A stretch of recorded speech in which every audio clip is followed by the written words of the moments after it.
Bismillahirrahmanirrahim. Today we are going to discussing the hormones and its feedback mechanism. तो सबसे पहले हम देखेंगे हार्मोन्स की डेफिनेशन। तो हार्मोन जो होता है these are the specialised chemical messengers. Hormones क्या होते हैं? स्पेशलाइज्ड केमिकल मैसेंजर्स होते हैं which are release from the endocrine glands. ठीक है, एंडोक्राइन ग्लैंड से क्या होता है? रिलीज होते हैं transported by the blood to the target cells. ठीक है, ब्लड के जरिए ट्रांसपोर्ट होकर कहाँ तक पहुंचते हैं? टारगेट सेल तक पहुंचते हैं। वहां जाकर उनको क्या करेंगे? इफेक्ट करेंगे, या जो टारगेट सेल होंगे उनके खिलाफ क्या करते हैं? रिस्पॉन्स शो करते हैं। तो अगर हम देखें, यहाँ मैंने लिखा हुआ है हार्मोन जो होता है क्या होता है? स्पेशलाइज्ड केमिकल मैसेंजर होते हैं। एंडोक्राइन ग्लैंड से क्या होंगे? रिलीज होंगे। ठीक है ना, ब्लड के जरिए क्या होंगे? ट्रांसपोर्ट होंगे और जाकर किसको इफेक्ट करेंगे? टारगेट सेल को क्या करेंगे? जाकर इफेक्ट करेंगे। अब इन्हें ब्लड की क्यों जरूरत पड़ती है ट्रांसपोर्ट होने के लिए? क्योंकि एंडोक्राइन जो ग्लैंड्स हैं और टारगेट सेल का जो फासला होता है बहुत ज्यादा होता है, मतलब एक दूसरे से क्या होते हैं? दूर दूर होते हैं। इसलिए कहाँ से रिलीज होता है? एंडोक्राइन ग्लैंड से रिलीज होकर ब्लड के जरिए ट्रांसपोर्ट होते हैं और जाकर के इनको इफेक्ट करेंगे, टारगेट सेल को क्या करेंगे? इफेक्ट करेंगे। इसके साथ ही एक और टर्म है एंडोक्राइनोलॉजी। जो एंडोक्राइनोलॉजी है इसे कैसे डिफाइन करते हैं? It is the study of hormones and endocrine glands. ये ना हार्मोन्स और एंडोक्राइन ग्लैंड की स्टडी के लिए जो टर्म इस्तेमाल होते हैं उसे हम क्या बोलते हैं? एंडोक्राइनोलॉजी। ठीक है, तो अब हार्मोन जो होते हैं ये किसके जरिए रिलीज होते हैं? ब्लड के जरिए क्या होंगे? एंडोक्राइन ग्लैंड के जरिए रिलीज होंगे, ब्लड के जरिए क्या हो रहे हैं? ट्रांसपोर्ट हो रहे हैं। जो इनकी बहुत कम मिकदार में क्या होते हैं? ये रिलीज होते हैं और जाकर टारगेट सेल को क्या करते हैं? इफेक्ट करते हैं। हमेशा जो हार्मोन्स होते हैं ये एक दूसरे पर क्या होते हैं? डिपेंडेंट होता है, इंडिपेंडेंटली काम नहीं करते। एक जो हार्मोन है वो दूसरे हार्मोन्स को क्या कर रहा होता है? रेगुलेट भी कर रहा होता है, उसको क्या कर रहा होता है? बैलेंस कर रहा होता है। ठीक है ना, उसकी रेगुलेशन और जो कंट्रोल है, ये बैलेंस है दूसरे हार्मोन्स के अंदर कंट्रोल होती है, इसी को क्या बोलते हैं? फीडबैक मैकेनिज्म बोलते हैं। तो उसके बाद अगर हम बायोकेमिस्ट्री देखें हार्मोन्स की, ये हार्मोन जो है उनकी नेचर क्या होती है? तो कुछ जो हार्मोन्स होते हैं पेप्टाइड्स होते हैं, for example ADH anti diuretic hormones और ऑक्सीटोसिन। ठीक है ना, ये हार्मोन जो है ये क्या होते हैं? पेप्टाइड होते हैं, मतलब स्मॉल पॉलीपेप्टाइड चेन्स पर ये क्या होते हैं? मुश्तमिल होते हैं। एंटी डायूरेटिक हार्मोन और ऑक्सीटोसिन जो है उसके क्या है? एग्जांपल्स हैं। कुछ जो हार्मोन्स होते हैं क्या होते हैं? प्रोटीन्स इन नेचर होते हैं। ठीक है ना, वो किसके बने होते हैं? प्रोटीन के बने होते हैं। फॉर एग्जांपल जो प्रोटीन के जो बने होते हैं हार्मोन्स वो कौन से होंगे? Glucagon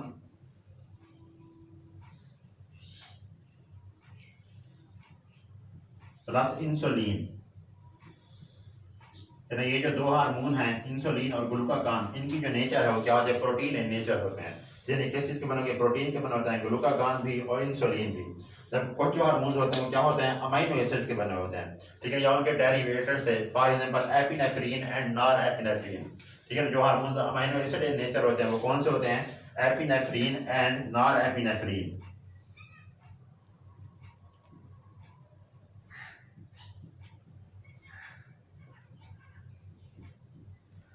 plus nor epinephrine.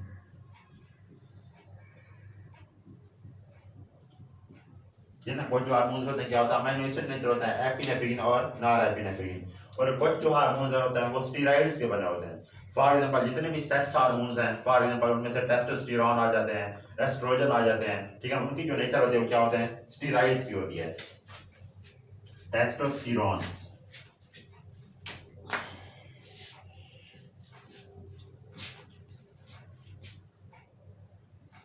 ठीक है ना, अब जो स्टेरॉइड्स इन नेचर होते हैं वो कौन से होते हैं? टेस्टोस्टेरोन, मतलब जो सेक्स हार्मोन्स हैं उनमें एस्ट्रोजन भी आ जाते हैं और टेस्टोस्टेरोन भी। ठीक है, वो क्या होते हैं? स्टेरॉइड इन नेचर होते हैं। तो मैंने अभी आपको बताया है कि हार्मोन की जो बायोकेमिस्ट्री वो क्या होते हैं? पेप्टाइड्स होते हैं, कुछ क्या होंगे? प्रोटीन्स इन नेचर होते हैं, कुछ अमीनो एसिड इन नेचर होते हैं और कुछ क्या होते हैं? स्टेरॉइड इन नेचर होते हैं। प्रोटीन के या पेप्टाइड्स के जो होते हैं वो कौन से होते हैं? ATH plus oxytocin. Proteins in nature में कौन से होंगे? ग्लूकागॉन और इंसुलिन। अमीनो एसिड वाले कौन से हैं? एपिनेफ्रीन और नॉर एपिनेफ्रीन। स्टीराइड वाले कौन से हैं? टेस्टोस्टेरोन, एस्ट्रोजन वगैरह। उसके बाद अगर हम हार्मोन्स की फंक्शन देखें तो मैंने बताया है आपका हार्मोन जो होते हैं स्मॉल मिकदार में क्या होते हैं? रिलीज होते हैं। अब ये फंक्शन किस तरह करते हैं? ये जाकर सेल के अंदर क्या होता है? एंट्री होती है, सेल के अंदर चीज़ों की एंट्री जो होती है या बाहर निकलने की जो एंट्री होती है उसको क्या कर देते हैं? इंक्रीज कर देते हैं। They increase the rate of entry. ठीक है, they increase the rate of entry into the cell और आउट ऑफ द सेल। मतलब जो चीज़ें सेल के अंदर जा रही है या बाहर जा रही है उनकी जो स्पीड है या उनका जो रेट है उनको क्या करेंगे? ये इंक्रीज कर देते हैं। उसके बाद ये कुछ चीज़ों की सिंथेसिस भी करते हैं। For example hormone synthesise the proteins and enzymes. ठीक है, मतलब जैसे सेल को प्रोटीन और एंजाइम की जरूरत होती है वहां पर जब हार्मोन रिलीज होंगे तो उनके जो टारगेट सेल्स होते हैं वो क्या सिंथेसाइज करेंगे? प्रोटीन्स को प्लस एंजाइम्स को। ठीक है, किस सिंथेसिस करते हैं? प्रोटीन और एंजाइम्स की। प्रोटीन प्लस इंजाइम्स, ठीक है ना। तो इनकी सिंथेसिस करते हैं। इसके अलावा हार्मोन जो होता है उनके पास क्या होती है, एबिलिटी होती है कि वो जो पहले से ऑलरेडी जो सेल के अंदर क्या है एंजाइम मौजूद हैं उनको एक्टिवेट करें या उनको क्या करते हैं सुप्रेस करते हैं, मतलब उनको क्या करते हैं एक्टिवेट कर देते हैं या क्या कर देते हैं डीएक्टिवेट कर देते हैं। तो ये भी हार्मोन का क्या होता है फंक्शन है कि जो सेल के अंदर पहले से एंजाइम मौजूद हैं उनको वो क्या कर देते हैं एक्टिवेशन करा देते हैं उनकी, या क्या करा देते हैं सुप्रेशन करा देते हैं। तो ये क्या है हार्मोन्स के फंक्शंस थे। उसके बाद अगर हम बात करें फीडबैक मैकेनिज्म की, ठीक है, तो अब फीडबैक मैकेनिज्म होता क्या है उसको हम कैसे डिफाइन कर देते हैं। फीडबैक मैकेनिज्म या फीडबैक सिस्टम जो है it is a system in which itself feedback mechanism is a system in which itself control by its products, ठीक है ना। जो फीडबैक मैकेनिज्म होता है वो अपने आप को किस तरह कंट्रोल करता है, अपने प्रोडक्ट के जरिए क्या कर रहा होता है कंट्रोल कर देता है। तो इसे क्या बोलते हैं फीडबैक मैकेनिज्म कहते हैं ऐसा सिस्टम जिसके जरिए जो क्या होता है उसके जो प्रोडक्ट बन रहे होते हैं वही उसको क्या कर रहे हैं कंट्रोल कर रहे होते हैं। तो इसके जो सिस्टम होता है उसे क्या बोलते हैं फीडबैक मैकेनिज्म या फीडबैक सिस्टम बोलते हैं। अब फीडबैक मैकेनिज्म जो है आपको पता है जो हार्मोन जो होता है किससे रिलीज होता है एंडोक्राइन ग्लैंड से। हार्मोन किस चीज से रिलीज होते हैं एंडोक्राइन ग्लैंड से। मतलब क्या है हर वक्त थोड़ी सी अमाउंट क्या होती है एंडोक्राइन ग्लैंड के अंदर हार्मोन्स की मौजूद होती है। अब उन्होंने कब रिलीज होना है ये किस पर डिपेंड करता है फीडबैक मैकेनिज्म के ऊपर। अब फीडबैक मैकेनिज्म जो है वो क्या करता है चेक करता है ऑर्गेनिज्म का इंटरनल इन्वायरमेंट और उसका एक्सटर्नल इन्वायरमेंट क्या कर रहा होता है वो चेक कर रहा होता है। तो उसके बाद देखता है कि उसको क्या क्या हार्मोन्स की जरूरत है कि नहीं है। तो वो सिग्नल भेजता है किसको रिसेप्टर्स को। हर जो हार्मोन्स होता है उसका जो टारगेट है उसके साथ रिसेप्टर मौजूद होते हैं वो किससे कनेक्टेड होते हैं फिर कंट्रोल सिस्टम के जरिए। कंट्रोल सिस्टम कौन सा होता है हमारा ब्रेन जो है या नर्वस सिस्टम जो है वो क्या है कंट्रोल सिस्टम है। तो उनको सिग्नल भेजते हैं उसके बाद वो क्या करता है वो एंडोक्राइन को सिग्नल भेजेगा कि कौन सा हार्मोन को क्या करना है रिलीज करना है। तो ये सारा जो प्रोसेस है किसके अंदर कंट्रोल होता है हमारे नर्वस सिस्टम के अंदर क्या होता है कंट्रोल होता है। हमारा नर्वस सिस्टम भी क्या कर रहा होता है सिग्नल्स भेज रहा होता है कि अब एंडोक्राइन ने हार्मोन्स को रिलीज करना है या नहीं करना। अब ये जो फीडबैक मैकेनिज्म है इसकी दो टाइप्स हैं पॉजिटिव फीडबैक और नेगेटिव फीडबैक, ठीक है ना। अब पहले हम देख लेते हैं पॉजिटिव फीडबैक को। पॉजिटिव फीडबैक कौन सा होता है it is a feedback which stimulate the product to reinforce, ठीक है ना। ये क्या करता है it is the feedback which reinforce the its initiation stimulus, ठीक है ना। पॉजिटिव फीडबैक क्या होता है it is a feedback which reinforce the it's initial stimulus, ठीक है ना। Positive feedback is a feedback which stimulates its initial stimulus, जो उसको reinforce करता है मतलब उसे तकवीद देता है। जो प्रोडक्ट जो है वो क्या करता है दोबारा जो इनिशियल स्टिमुलेट है उसे क्या करता रहता है स्टिमुलेट करता रहता है ताकि मजीद क्या करे प्रोडक्ट को सेंथिसाइज करे।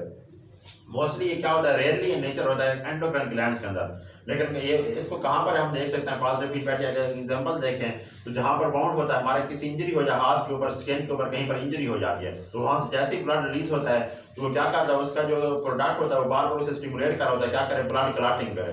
तो ब्लड क्लॉट क्या होता है फौरन बन जाता है। लेकिन एंडोक्राइन ग्लैंड के अंदर इसकी एग्जाम्पल देखें तो बहुत कम एग्जाम्पल मिलती है।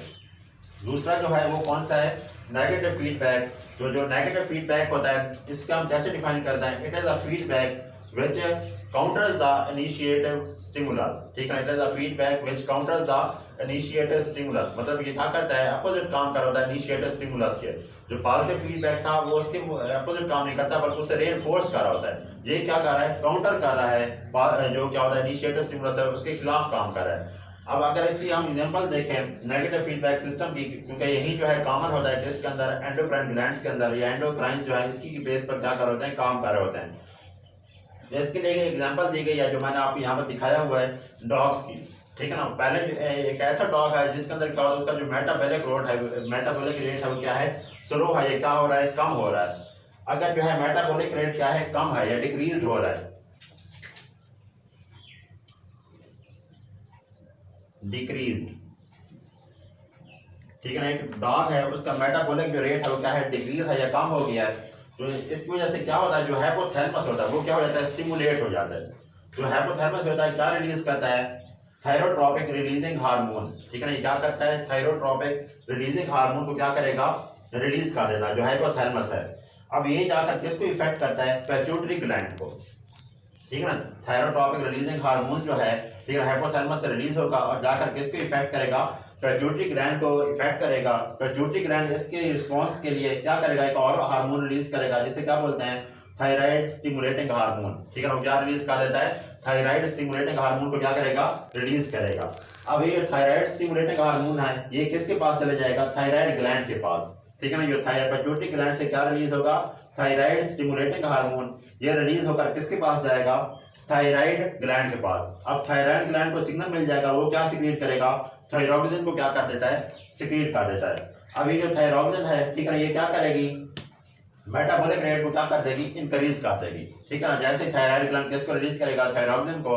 तो थायरॉक्सिन का काम क्या होता है, ये मेटाबॉलिक जो रेट होता है डाग का, उसको क्या कर देगी, ये इंक्रीज कर देगी। ठीक है, दोबारा देख रहे हैं, अगर मेटाबॉलिक रेट है वो क्या है, कम है, ठीक है, मतलब स्लो हो रहा है, तो हाइपोथैलेमस जो क्या रिलीज करता है, TRH या थायराइड स्टिमुलेटिंग हार्मोन। ठीक है ना, थायराइड स्टिमुलेटिंग हार्मोन को क्या करेगा, रिलीज करेगा। ठीक है ना, वो किसके पास जाएगा, पिट्यूटरी ग्लैंड के पास। पिट्यूटरी ग्लैंड जो है वो क्या रिलीज करेगा, सॉरी, जो हाइपोथैलेमस है वो करेगा थायराइड थायरोट्रॉपिक रिलीजिंग हार्मोन। ठीक है ना, वो किसके पास जाएगा, पिट्यूटरी ग्लैंड के पास। पिट्यूटरी ग्लैंड क्या रिलीज करेगा, थायराइड स्टिमुलेटिंग हार्मोन रिलीज करेगा। ठीक है ना, ये जो है किसके पास चले जाएगा, थायराइड ग्लैंड के पास, वो क्या रिलीज करेगा, थायरॉक्सिन को रिलीज करेगा। थायरॉक्सिन जब रिलीज होगी तो डॉग का जो मेटाबॉलिक जो रेट है वो क्या हो जाएगा, इंक्रीज हो जाएगा। अब जो क्या है, अगर हम दूसरा केस देखते हैं, अगर मेटाबॉलिक रेट जो है स्पीड अप हो गया, इंक्रीज हो गया है, तो अब उसको कम कैसे करना है। ठीक है, अगर इंक्रीज हो गया तभी क्या होगा, हाइपोथैलेमस जो होगा वो क्या करेगा, लेस रिलीज करेगा, किसको, थायरोट्रॉपिक रिलीजिंग हार्मोन को क्या करेगा, लेस रिलीज कराएगा उसको। ठीक है, अगर वो कम रिलीज होगा तो ये पिट्यूटरी ग्लैंड को क्या करेगा, पिट्यूटरी ग्लैंड जो होगा वो क्या करेगा, थायराइड स्टिमुलेटिंग हार्मोन की जो मिकदार थी उसकी क्या हो जाएगी, वो कम हो जाएगी, वो उसको कम रिलीज करेगा। इसका मतलब है जो थायराइड ग्लैंड होगा वो भी क्या करेगा, थायरॉक्सिन की मिकदार को क्या करेगा, कम रिलीज करेगा। जब ये कम रिलीज होगा तो मेटाबॉलिक रेट है वो क्या हो जाएगा, डिक्रीज हो जाएगा। तो इस तरह क्या कर रहा होता है, फीडबैक मैकेनिज्म जो है काम कर रहा होता है एक दूसरे के मुखालिफ। अगर डिक्रीज हो रहा है मेटाबॉलिक रेट तो क्या होता है, हाइपोथैलेमस क्या करता है, थायरोट्रॉपिक रिलीजिंग हार्मोन को रिलीज करता है। ठीक है ना, वो क्या करेगा, पिट्यूटरी ग्लैंड को जाकर स्टिमुलेट करेगा, जिसकी वजह से क्या होगा, थायराइड स्टिमुलेटिंग हार्मोन रिलीज होगा। वो थायराइड ग्लैंड जो जाकर स्टिमुलेट करेगा तो वहां से थायरॉक्सिन रिलीज होगी और मेटाबॉलिक रेट इंक्रीज हो जाएगा। अगर मेटाबॉलिक रेट बढ़ गया है तो फिर जो है हाइपोथैलेमस क्या करता है, थायरोट्रॉपिक रिलीजिंग हार्मोन को कम मिकदार में रिलीज करेगा। ठीक है ना, वो क्या करेगा, जिसकी वजह से जो पिट्यूटरी ग्लैंड है वो थायराइड स्टिमुलेटिंग हार्मोन की मिकदार को क्या करेगा, कम रिलीज करेगा। जो थायराइड ग्लैंड है उसके अंदर थायरॉक्सिन की मिकदार क्या हो जाएगी, कम हो जाएगी, और जो मेटाबॉलिक रेट है वो क्या हो जाएगा, डिक्रीज हो जाएगा। तो ये हमारा आज का टॉपिक था जिसमें हमने क्या देखा है, हार्मोन्स के बारे में पढ़ा है, हार्मोन्स के और एंडोक्राइनोलॉजी के बारे में, एक टर्म है उसके बारे में पढ़ा है। इसके अलावा बायोकेमिस्ट्री ऑफ हार्मोन्स के बारे में देखा है। इसके साथ साथ हमने फीडबैक मैकेनिज्म देखा है। फीडबैक में जो मैकेनिज्म होता है दो तरह का होता है, पॉजिटिव फीडबैक मैकेनिज्म और नेगेटिव फीडबैक। पॉजिटिव जो होता है उसमें क्या होता है, it is a feedback which reinforce the initiative stimulus. जो इनिशिएटिव स्टिमुलस को क्या करता है, रेनफोर्स करता है, जबकि जो नेगेटिव फीडबैक है ये क्या करता है, काउंटर करता है इनिशिएटिव स्टिमुलस को।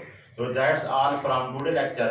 तो for more videos subscribe my channel and press the bell icon. Allah Hafiz.